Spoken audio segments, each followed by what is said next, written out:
Somewhere along the way, you learn to make yourself smaller. Think about that. Really sit with it. You started explaining yourself more than you should. Apologizing for things that weren't your fault. Checking your phone too many times after sending a message. Twisting yourself into shapes that didn't feel like you, just to keep someone comfortable. Just to make them stay. And the worst part? You told yourself it was love. But love doesn't make you beg. Love doesn't make you shrink. Love doesn't leave you lying awake at night wondering if you are enough for someone who should have never made you question it in the first place. So before we go any further, I want you to stop and ask yourself one honest question.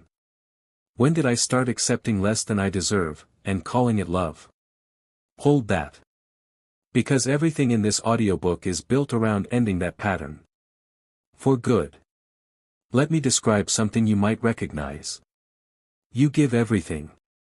Your time, your patience, your understanding, your energy. You show up. Even when they don't. You make excuses for their behavior to your friends, to your family, and most painfully, to yourself. You tell yourself they're just busy.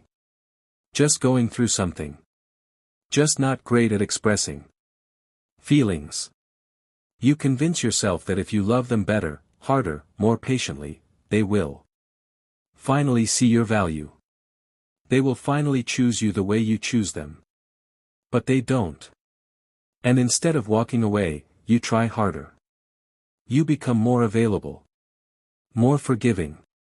More willing to accept the bare minimum and call it enough. And somewhere in that cycle, quietly, painfully, you lose yourself. This is not a story about bad people. This is a story about a pattern. A pattern that begins not with the wrong person, but with something much closer to home. It begins with how you see yourself. Because here is the truth that most relationship advice never says out loud: you do not attract what you want. You attract what you believe you deserve. And if somewhere deep inside you believe that love must be earned, chased, or begged for, you will keep finding people who make you earn it, chase it, and beg. That cycle ends here. Starting with 5 chapters that will change not just how you love, but who you become in the process. Chapter 1: Why You Keep Accepting Less. The pattern nobody talks about. Nobody wakes up one morning and decides to beg for love. It happens gradually. So gradually that most people never see it happening until they are already deep inside the pattern. It usually begins somewhere in early life, not always dramatically, not always obviously. Maybe love in your home felt conditional. Maybe affection was given when you performed well, and withheld when you didn't. Maybe you watched the people around you fight for love, sacrifice for love, shrink for love, and your young mind quietly filed that away as the definition of what love looks like. So you grew up believing, somewhere beneath your conscious awareness, that love is something you have to work for. Something you have to deserve. Something that requires you to constantly prove your value to the people you care about. And that belief, silent, invisible, running in the background of every relationship you've ever had, is the real reason you keep accepting less. Not because you're weak. Not because you're naive. But because you are operating from a definition of love that was written for you before you were old enough to question it. The chase trap. Here is how that belief plays out in real relationships. When someone treats you well, when they are consistent, reliable, genuinely interested, something in you gets uncomfortable. It feels too easy. Too simple. Your mind says, this doesn't feel like love because love is supposed to be hard. But when someone is inconsistent, when they pull away, go hot and cold, keep you guessing, something in you activates. The chase begins. And suddenly you are more invested than ever, not because this person is more worthy of your love, but because you're Nervous system has confused anxiety for attraction. The unavailable person feels exciting. The available person feels boring. This is not love. This is a trauma response dressed up as chemistry. And once you see it clearly, once you understand that the intense pull you feel toward people who make you work for their attention is a pattern, not a destiny, you can begin to change it. Reflection. Think about the relationships in your life that felt the most intense. Were they also the ones where you felt most secure? Most seen? Most at peace? Or were they the ones where you felt most anxious? Most uncertain? Most desperate to prove yourself? If the most intense connections were also the most unstable, that is not passion. That is the pattern. And the first step to breaking it is simply seeing it for what it is. Chapter 2, The Self-Worth Equation. What you really believe about yourself. Here is a question most people never ask themselves directly.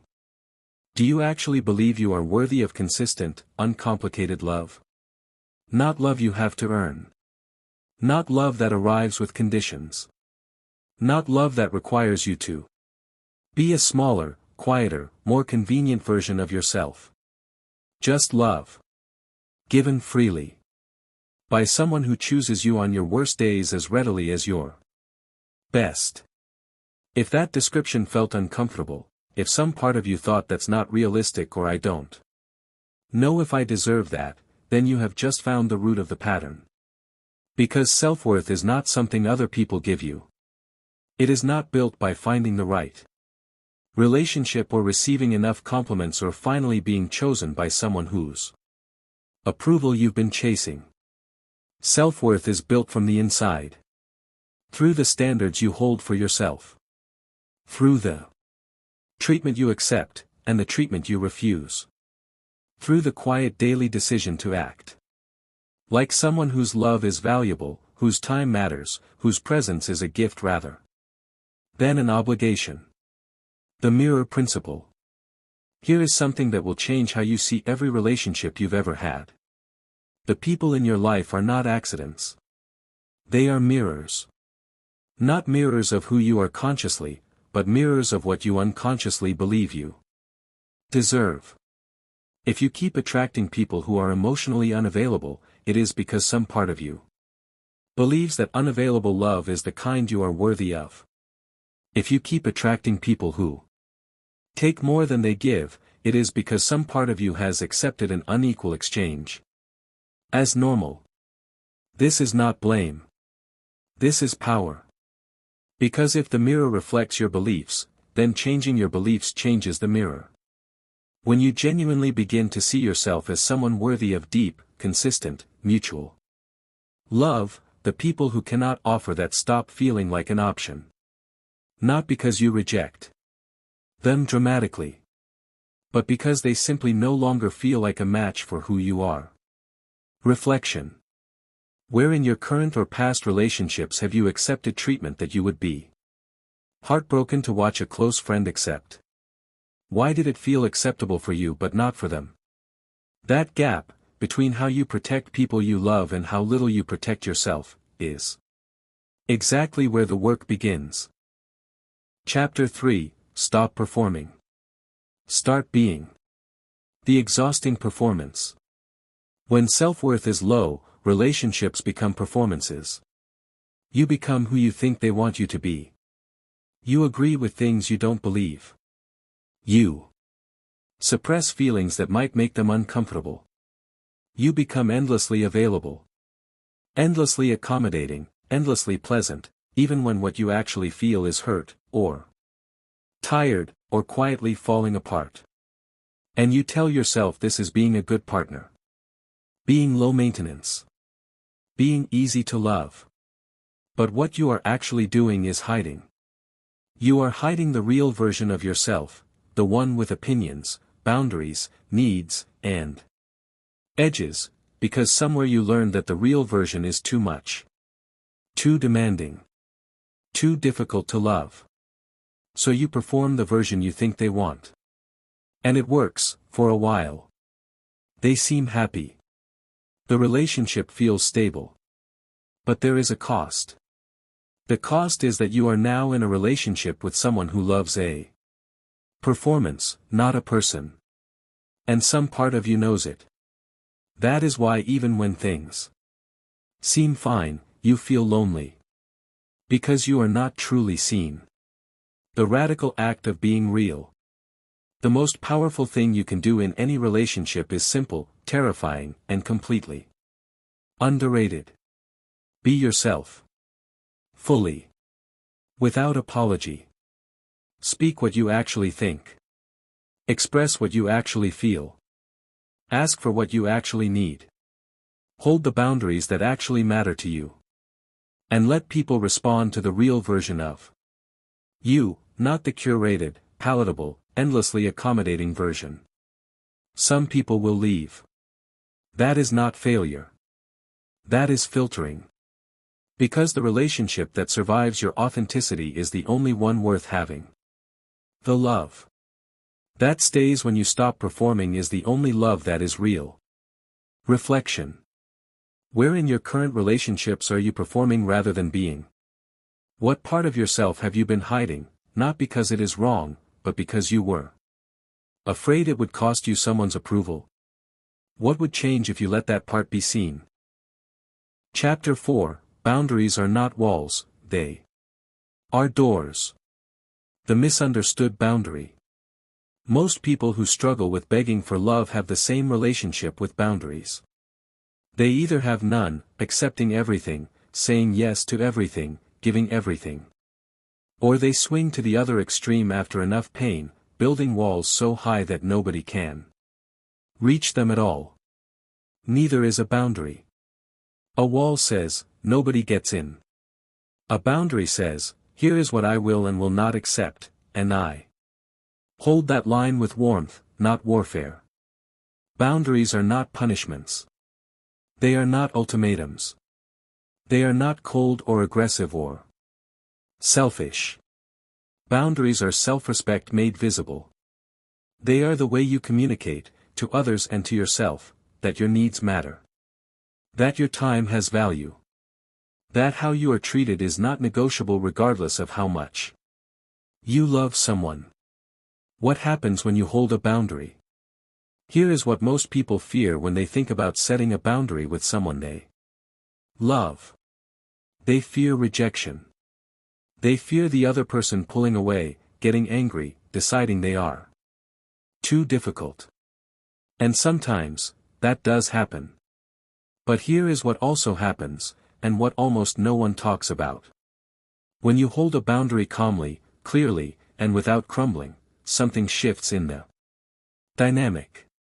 The person who genuinely cares about you adjusts. They respect the line. They respect you more for drawing it. And the person who doesn't? Who gets angry, who guilts you, who makes you feel terrible for having a need? That reaction is information. The most valuable information you could receive. Because someone who cannot respect your boundaries does not love you.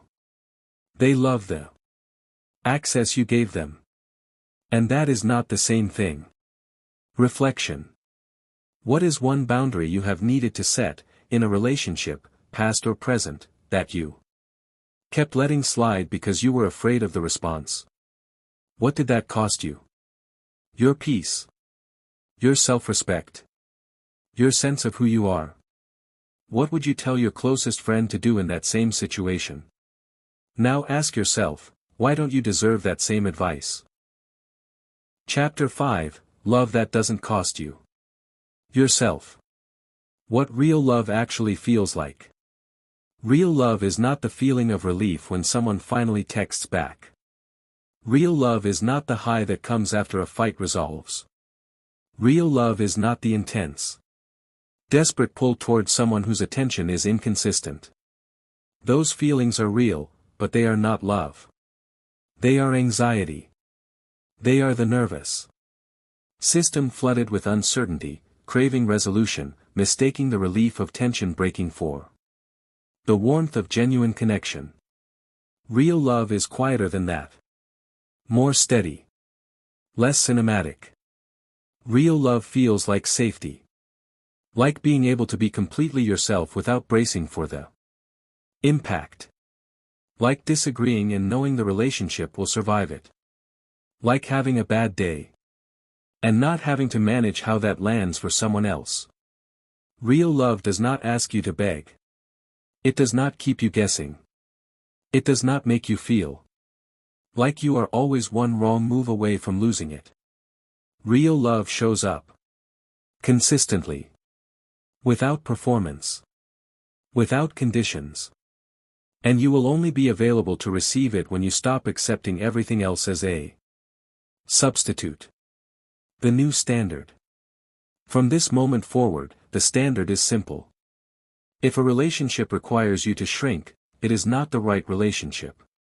If a connection only feels stable when you are performing, it is not real connection. If love only arrives when you chase it, it is not love. It is a reward system. And you are not a dog learning tricks. You are a person. With depth, with value, with a heart that deserves to be met, not earned. Raise the standard. Hold it. And watch how the entire landscape of your relationships begins to shift.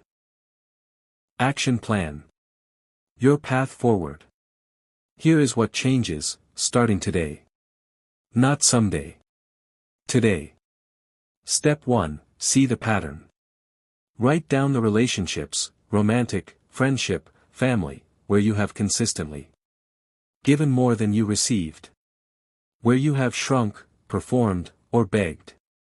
Not to create blame. Just to see clearly. You cannot change what you have not named. Step 2, rebuild the belief. Every morning, before the day pulls you into its noise, say this to yourself, out loud, not in your head. I am worthy of love that does not require me to earn it. My presence is valuable. My needs are legitimate. I do not have to perform to deserve affection. This will feel false at first. Do it anyway. Identity is built through repetition. Repeat it until the belief catches up with the words. Step 3, hold one boundary this week. Not dramatically. Not as a test or a punishment. Just one moment where you say, calmly, clearly, without over-explaining, what you will and will not accept. And then hold it. Whatever the response. Step 4, practice being real. In your next meaningful conversation, say one true thing you would normally soften or hide. One honest feeling. One real opinion. Let someone see a part of you that you usually protect. Notice what happens. Notice who stays. Notice how it feels to be seen rather than performed. Step 5, redefine what love feels like.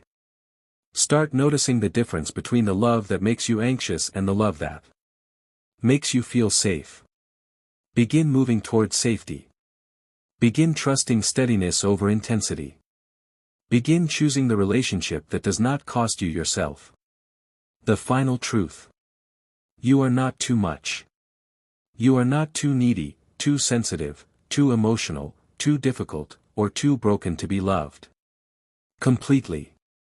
You have simply been giving yourself to people whose capacity did not match your depth. And that is not a reflection of your worth. It is a reflection of your choices. And choices can change. The moment you stop begging for love, the moment you decide that your affection is something to be met, not chased, everything shifts. Not because you become cold. Not because you build walls or stop caring. But because you finally understand something that was always true. The right love does not need to be begged for. It arrives when you stop accepting everything that isn't it. And that moment, the moment you finally choose yourself, is not the end of love. It is the beginning of the real thing.